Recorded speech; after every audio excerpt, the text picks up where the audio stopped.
Hello everyone, welcome back to my channel unfolding literature. আজকে চলে এসেছি নতুন আরও একটি ভিডিও নিয়ে। আজকে আলোচনা করব কার্ল ডেনিসের লেখা একটি কবিতা, দ্য গ্রিন হাউস এফেক্ট। তো এই কবিতাটি আলোচনা করার আগে কার্ল ডেনিস কে ছিলেন সেটা আগে জেনে নিই চলো। তো বাদিকে তোমরা দেখতেই পাচ্ছ তার ফটো। তিনি কিন্তু 1939-এ মিসৌরির সেন্ট লুইস নামে একটি জায়গায় জন্মগ্রহণ করেন। তিনি একজন আমেরিকান কবি ছিলেন এবং তার যে গভীর দার্শনিক চিন্তা, মানবিক বোধ, নৈমিত্তিক ভাষায় যে লেখা, তার জন্য কিন্তু তিনি বেশি বিখ্যাত। তার কবিতাগুলি সাধারণ মানুষের জীবন, নৈতিক দ্বন্দ্ব এবং সমাজের সাথে ব্যক্তির সম্পর্ককে কেন্দ্র করে আবর্তিত হয়। এবং তিনি পুলিৎজার পুরস্কার পেয়েছিলেন, যেটা কিনা তার সাহিত্যের জন্য। তার একটি বই রয়েছে প্র্যাকটিক্যাল গড, সেই বইয়ের জন্য কিন্তু তিনি এই পুলিৎজার পুরস্কার পেয়েছিলেন 2002 সালে। তো এই হচ্ছে তার বিবরণ। এবার চলো কবিতাটি লাইন বাই লাইন আমরা সম্পূর্ণ বাংলায় অ্যানালাইসিস করে নিই। এই কবিতার যা বিষয়বস্তু সেটা হচ্ছে কার্ল ডেনিস এখানে ভবিষ্যতে জলবায়ু পরিবর্তনের প্রভাব দেখিয়ে আমাদের সচেতন করার চেষ্টা করেছেন। তিনি বাস্তবতা মেনে নেওয়া এবং নির্ভরস্থ জীবনযাপনের মধ্যে যে দ্বন্দ্ব তা তুলে ধরেছেন গভীরভাবে। কবিতাটি ভবিষ্যতে রাজনৈতিক, সামাজিক ও পারিবারিক পরিবর্তনের দিকও কিন্তু নির্দেশ করে। তো চলো এবার কবিতাটা কিন্তু লাইন বাই লাইন আমরা আলোচনা করে নিই। ফার্স্টেই বলেছে, the gradual warming trend will likely go on. তো এই যে বিশ্ব উষ্ণায়ন, আস্তে আস্তে তাপমাত্রা বেড়ে চলেছে, এই ধীরে ধীরে উষ্ণতার প্রবণতা সম্ভবত চলতেই থাকবে। কবি ভবিষ্যৎবাণী করছেন যে বৈশ্বিক উষ্ণতা এই বিশ্বের যে উষ্ণতা অব্যাহত থাকবে, যা মানব জীবনে গভীর প্রভাব ফেলবে। এই উষ্ণতা কিন্তু ক্রমশ বেড়েই চলবে। The plain states will be abundant and the grain belts begins to slide closer to the poles. আর কি বলেছে, এবার শস্য উৎপাদনের যে অঞ্চলগুলি সেগুলোকে বলা হয়েছে এখানে গ্রেইন বেল্টস। এগুলো কিন্তু ক্রমাগত মেরুর দিকে সরে যেতে শুরু করবে। কারণ কি, উষ্ণতার কারণে কৃষি উপযোগী অঞ্চলগুলি পরিবর্তিত হয়ে যাবে, যা খাদ্য উৎপাদনে কিন্তু একটা প্রভাব ফেলবে। তার জন্য কিন্তু এটাকে মেরুর সাথে এখানে লিঙ্ক করা হয়েছে কথাটিকে। এরপরে থার্ড লাইনে বলেছে, the plain states will be abundant as giant dust বলস।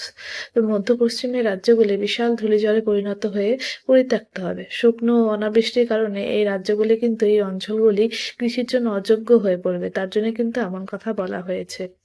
Greenland and Antarctica will join new great powers. তো জলবায়ু পরিবর্তনের ফলে এই ঠান্ডা অঞ্চলগুলি, গ্রিনল্যান্ড এবং অ্যান্টার্কটিকা, এগুলো বাসযোগ্য হয়ে উঠবে এবং সেখানে নতুন শক্তিধর রাষ্ট্র গড়ে উঠবে। সেজন্য কিন্তু বলেছে গ্রিনল্যান্ড এবং অ্যান্টার্কটিকা নতুন শক্তিধর রাষ্ট্রে পরিণত হবে। এরপরে বলেছে, even if we play them off against each other for more aid, we will still be poorer than we are now. তো বলছে, যদিও আমরা সাহায্য প্রাপ্তির জন্য তাদেরকে একে অপরের বিরুদ্ধে খেলিয়ে দিতে পারি, তাদের মধ্যে একটা যুদ্ধ বা কিছু একটা লাগিয়ে দিতে পারি, we will still be poorer than we are now. সাহায্যও পেতে পারি তাদের থেকে, কিন্তু তবুও কিন্তু আমাদের এখনকার চেয়ে আমরা অনেক দরিদ্র হব।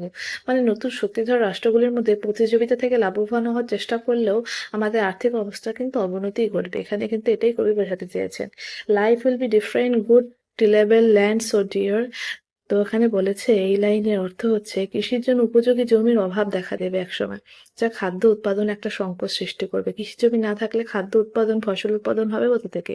তো জীবন ভিন্ন হবে, ভালো চাষযোগ্য জমি খুবই দুষ্প্রাপ্য হয়ে উঠবে। এটাই কিন্তু এখানে বলেছে। The suburbs will give away to farms. The cities fill up again with people too poor to own cars. তো উপশহরগুলি যেগুলো আছে, শহরের পাশে যে জায়গাগুলি রয়েছে সেগুলোকে বলা হয় সাবার্ব। তো এই শহরগুলি আবার জনাকীর্ণ হবে গাড়ি কিনতে অক্ষম মানুষে। কারণ শহরে তো সবসময় গাড়ি চলাচল করে, কিন্তু দরিদ্র এতটাই ভর করবে যে মানুষ কিনা গাড়ি কিনতে অক্ষম হবে। মানুষের আর্থিক অবস্থার অবনতি ঘটবে, এখানে এটাই বোঝাতে চেয়েছেন। এবং শহরগুলির জনসংখ্যা ক্রমশ বৃদ্ধি পাবে। Walking to work, crowding on trolleys, we will move down streets lined with practical nut trees, not elms and oaks with vegetable crowding the front lawns. এখানে বলেছে, জীবনযাত্রার পরিবর্তনে মানুষের খাদ্য উৎপাদনের দিকে মনোযোগ দেবে, সৌন্দর্যের পরিবর্তে ব্যবহারিক গুরুত্বটা সেটা বেশি পাবে। কাজে হেঁটে যাওয়া, ট্রলিতে ভিড় করা, আবার এমন রাস্তায় চলবো আমরা যেখানে ব্যবহারিক বাদাম গাছ থাকবে, এলম ওক নয়, সামনে লনে সবজি ভরে থাকবে। তখন কি, যে ল্যাভিশ যে লাইফ, সেটার চাহিদা থেকে আমাদের যেটা ভীষণভাবে প্রয়োজনীয়, সেই গুলোর প্রতি চাহিদা কিন্তু আমাদের প্রচণ্ডভাবে বাড়বে।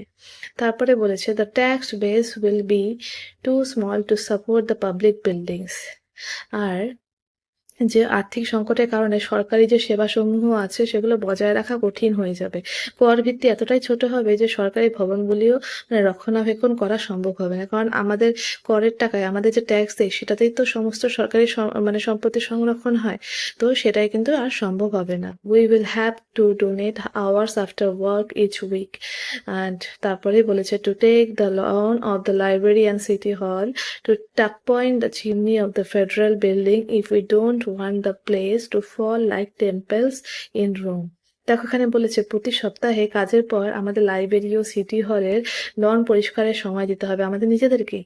ফেডারেল বিল্ডিং এর চিমনি মেরামত করতে হবে আমাদেরকে, যদি আমরা চাই না যে এই রোমের মন্দিরগুলির মতন ধ্বংস হয়ে যায়। তো এখানে দেখো বলেছে রোমের মন্দিরগুলি যেভাবে ধ্বংস হয়ে গেছে, ঠিক আছে, তো আমাদের এই সভ্যতা যাতে ধ্বংস না হয়ে যায় সেজন্য তার রক্ষণাবেক্ষণের দায়িত্বও কিন্তু আমাদেরই। জনগণকে স্বেচ্ছাশ্রম দিতে হবে সরকারি ভবনগুলিকে রক্ষণাবেক্ষণের জন্য, নইলে কিন্তু সেগুলিও ধ্বংস হয়ে যাবে। তারপরে বলেছে don't want sheep to gaze in our squares as they gazed in the form of 1,000 years.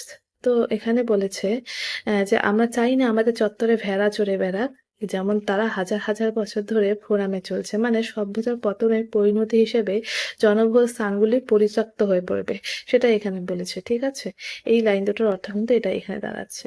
তারপরে বলেছে with a little effort the country will go on, so if we have lost our high place or to stronger Carthages whose far-flung fleet will be loaded with merchandise, sorry এখানে অল্প অল্প করে আগে বলে নি, বেশি বললে হবে না। With a little effort the country will go on. এই লাইনটার মানে হচ্ছে যে কবি আশাবাদী যে মানুষের প্রচেষ্টায় দেশটি টিকে থাকবে। মানে এখানে যে বলা হলো সমস্ত কিছু রক্ষণাবেক্ষণ আমরাই করব, আমাদের প্রয়োজনীয় জিনিসগুলোর দায়িত্ব আমাদেরই। তো যদিও তা আগের মতন থাকবে না, কিন্তু মানুষের প্রচেষ্টায় কিন্তু দেশটা কিন্তু টিকে থাকবে। তো সামান্য প্রচেষ্টায় দেশ চলতে থাকবে। With a little effort the country will go on, কথাটা কিন্তু এই মানেই দাঁড়াচ্ছে। So what if we have lost our high place to stronger Carthages and whose far-flung fleets will be loaded with merchandise cheaper than ours. তো এইটুকু জায়গার মানে হচ্ছে অর্থনৈতিক প্রতিযোগিতায় পিছিয়ে পড়লেও কবি কিন্তু তাতে উদ্বিগ্ন নন। তার জন্যই তিনি বলেছেন তাহলে কি হয়েছে যদি আমাদের উচ্চস্থান হারিয়ে ফেলি শক্তিশালী কার্থেজদের কাছে, যাদের বহুদূর বিস্তৃত নৌবহন আমাদের চেয়ে সস্তা পণ্যে পূর্ণ থাকবে। তো কবি কিন্তু এখানে উদ্বিগ্ন নয়, নিজে তার কাছে যেটুকু আছে, তার দেশে যেটুকু আছে সেটুকু নিয়েই কিন্তু তিনি এখানে সন্তুষ্ট দেখাচ্ছেন।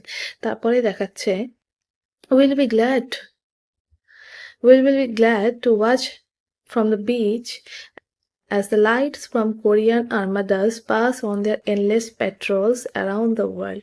তো আমরা সৈকত থেকে আনন্দের সঙ্গে দেখব কোরিয়ান নৌবহর, যে এখানে যে বলেছে কোরিয়ান আর্মাডাস, এর কথা হচ্ছে কোরিয়ান নৌবহর আলোক পৃথিবী জুড়ে তাদের অন্তহীন টহল দিচ্ছে। ঠিক আছে, আর নতুন শক্তিধর রাষ্ট্রগুলি উত্থানকে কবি নিরপেক্ষভাবে পর্যবেক্ষণ করছে, যে নতুন নতুন যে রাষ্ট্রগুলি গড়ে উঠবে। এরপরে বলেছে let them have their little time in the sun. আর তারপরেই we will slay to ourselves as we began to sway to the strains of our native beach land, ignoring the hits from the Arctic on the radio. এখানে বলেছে তাদের সূর্যের নিচে তাদের অল্প সময় উপভোগ করতে দাও, let them have their little time in the sun. তারপরে বলেছে we will say to ourselves as we begin to sway. তো এখানে বলছে আমরা নিজেদের বলবো যখন আমরা আমাদের স্থানীয় সৈকতে ব্যান্ডের সুরে দুলতে শুরু করব, রেডিওতে আর্কটিকের হিট গানগুলি উপেক্ষা করব। তো বলছে যে যেন সমুদ্রের ধ্বনি তাদের কাছে বেশি, আমাদের কাছে বেশি প্রিয় হবে ওই আর্কটিকের যে হিট গানগুলি রয়েছে তাদের থেকে। ঠিক আছে, কবি একটি নিঃসঙ্গ আত্মসমর্পণমূলক মনোভাব প্রকাশ করেছেন, যেখানে মানুষের ভবিষ্যতের পরিবর্তনগুলিকে তিনি মেনে নিচ্ছেন। তো এখানে কিন্তু এই কবিতাটি পেশ হচ্ছে। ভিডিওটি ভালো লাগলে লাইক এন্ড কমেন্ট করবেন, এবং এরকম আরো ভিডিও পেতে চাইলে অবশ্যই চ্যানেলটি সাবস্ক্রাইব করে বেল আইকনটি প্রেস করবেন। Thank you so much.